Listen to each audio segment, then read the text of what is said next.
What's up everybody, Alex here, and welcome to the Dota Underlords Best Builds of the Week, the weekly series where I show you guys top 5 meta builds to help you rank up in Dota Underlords. Now this week we got a really late patch on Friday night, which is really shaking up the meta, so here are 5 builds that you can try to help you rank up, and the first is Spirits. Now, this isn't the same Spirit build that I showed you last week in the sense that we were stacking tons of Spirits. Now, that is a high roll build. You can definitely find success with it if you run like multiple versions of Storm Spirit, multiple versions of Void Spirit and stuff like that, but it's not always sustainable. You don't always have that that type of RNG. What this is a very stable, very reliable Mage and Spirit build that has been extremely reliable for me. You're running Tidehunter in the front. The reason why is because he's got 10 armor, 4,000 health, a huge amount of effective HP. You're running Earth Spirit in the front as well. He's pretty good as well. Not as tanky as Tidehunter, but he still has 10 armor. You're running the Void Spirit on the back here slightly because he wants to engage later. He doesn't have the armor,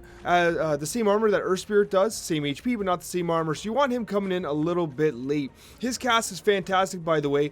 And the other thing is even the Earth Spirit, all of these units benefit from magical damage. All of their abilities do magic damage. Therefore, you're going to get a 35% increase on all of their abilities. You can run the newly improved Friendly Fire Hobgoblin if you wish. It's a bit of a high roll again because his Friendly Fire tends to cast a little late. But overall, Implosion is a great skill. That's being amplified by the Mage bonus. And overall, you're doing a lot of AoE damage with Morphling and Storm Spirit. And you're going to be doing Delta Slams as well. I prefer to have them kind of lined up on the front there to increase the effectiveness of Tidehunter's Ravage, but you can also put them on the back line here.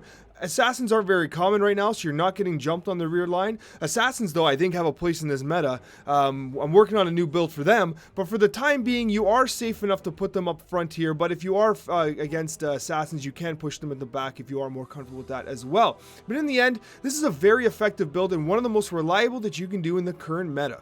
And for the second build of the week, we've got 4 Trolls, Savages, and Summoners. Now, this build's fantastic, and it recently got buffed by a whole bunch of different angles. So basically what you're doing is you're running the 4 Trolls for the attack speed for the Trolls themselves, and of course for all other allies, which include the summons. That 30% attack speed stacks wonderfully with the Savage bonus, which gives it a +8 attack per landed physical attack for all summons and Savage units. That's fantastic because it's obviously all your summon units, and they're going to be attacking faster thanks to your Troll bonus, and they're going to be doing more damage thanks to your Summoner bonus. You're running healing support in Essex here because her Archer and her Golem both benefit from all the alliances you have running. Now, there's a few key units that you want to pay attention to. First of all, Nature's Prophet and Venomancer were both buffed. They had a reduction in mana cost, which allows them to cast earlier in the fight and more frequently, provided that they're not capped with regards to their cooldown. The reduction in mana does help them quite significantly to get more Treants and more Plague Wards out there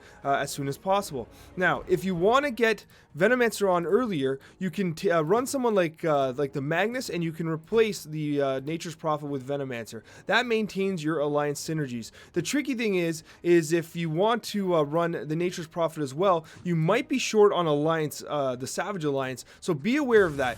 Venomancer and Nature's Prophet can be tricky to squeak into the same lineup, so just be aware of that.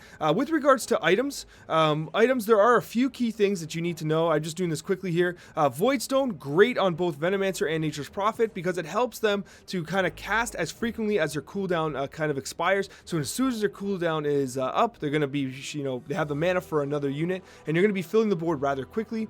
Arcane Boots is a great item for Batrider. Batrider has basically half the amount of mana that most other units have, and the result of that is he casts the Arcane Boots almost immediately because he only needs to be at about 25 mana in order to cast it. So it's a very early cast, which kind of amplifies everyone and gets your whole board moving faster for the summons and the Savage bonuses. But anyways, guys, an absolutely fantastic build. Near the late game, you can put in Troll Warlord for whoever your weakest troll is and maintain all the bonuses going.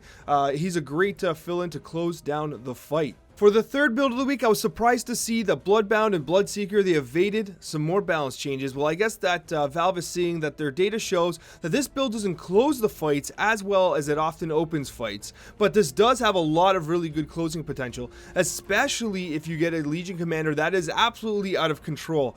Basically what you're doing here is you're often running someone like Bloodseeker in the early game in order to kind of protect your health and to get some early wins. Unless you get a Stonehall Pike or a Cloak, you're probably probably going to take out Bloodseeker when you get your Legion Commander running. The reason for this is you don't actually want both at once. If you ever see players running Bloodseeker and Legion Commander at the same time, that is an error. They should not be. The reason for that is because Deadeye is not a good alliance for the Legion Commander. There's only a few units that really benefit from it, you know, ranged units can, you know, with the hat that gives Deadeye. Lycan is a good option for that because he's so fast with the phasing movement. But Legion Commander is just going to like mosey around and never really attack. So if you're running Legion Commander, you're not going to want Bloodseeker. You're going to want to run the Sacrificial Warlock up front, and you're going to want to run, you know, you want to get an Ogre Cap at some point. I don't have a cap here. Got to get that Ogre Cap. So you want to run the Ogre Cap. The reason for that is because without the Ogre Cap, she's not going to get a Bloodbound bonus because you have to complete Bloodbound. So this Ogre Cap effectively counts for 2 because the moment you give it to someone else, like the Chaos Knight, who is a pretty good option, by the way, as is Luna. Luna is probably the best option, realistically. Suddenly, you're getting a Bloodbound Legion Commander as well because she automatically picks up that Bloodbound bonus. So the cap is extremely important in this build, and overall, a very, very good build that you can find a lot of success with in this current meta. And for the fourth build of the week, we're going 6 mages. Now, 6 mages is hard to get to, but it is a damn good build. It is one of the builds that really helps close down the end of the game. If you can get this build going, it is one of those builds that is very hard to overcome in the end of the game there. It is almost a guaranteed top 2 finish if you can complete these 6 mages at 2 stars and really get them moving in that late game, especially with some good RNG with, you know, like Arcane Boots and even Barricades if you're comfortable using Barricades. But at the end of the day, all of these units on board benefit from the magic bonus. 75% additional magic. Every single unit on this board benefits from it. The only weak link here is the Crystal Maiden, but the Crystal Maiden is still required because that 4 mana regeneration per second is valuable enough in this build because you have several units that can cast multiple times in one fight, and getting the cast early is beneficial as well. If you have the Arcane Boots, you can consider removing someone like Crystal Maiden, but realistically, you need to maintain that 6 mages, and realistically, you're not going to run an Ogre Magi. So the Maiden's got to stay. But Tidehunter's a perfect fit, as is the Disruptor. Disruptor works hand in hand with the Warlock bonus. Shadow Fiend does an incredible amount of damage. He's generally not contested. People are passing on Shadow Fiend. It is very possible you actually 3-star Shadow Fiend if you hold on to him when you see him. But overall, you want to make sure Razor and Shadow Fiend are positioned so that their radial type attacks do as much damage to the center of the board as possible. If you're comfortable, you can even actually center them up a little bit. Put them up into the center if you want to maximize the amount of damage you can. If you're against assassins or anyone jumping, you're going to want to be in this corner position here. You're not putting Keeper of the Light in the corner here because Pudge is still fairly common. Vigilance are still pretty decent, so you're going to want to bait Crystal Maiden with a Pudge pull because realistically at this point of the game at level 9, you're really only using her for the 4 mana generation and possibly just rooting 1 unit. She's not going to be doing much damage, but overall a very good build. It's dependent on Lich. And Lich is coming in for someone like Ogre Magi, but you know, hopefully with some good RNG, this is a very good build that helps you close out fights. And the final build of the week is Heartless Vigilance. Now, Heartless Vigilance have been heavily nerfed, but they are still relatively decent, especially this specific combination, and I'll tell you why. The first reason why is because they are relatively less contested now. People have started to pick up that, oh, they got nerfed, that means they're not good anymore. It doesn't mean that they're not good anymore, it just means that they've been brought down to a more respectful level. They were completely overpowered before, but they're still pretty damn good right now, especially if you can get a Mask of Madness on people like Lifestealer and on the Luna. Desolator on Drow Ranger, I can't believe I see people, you know, passing on Desolator on Drow Ranger, especially with the Vigilant bonus.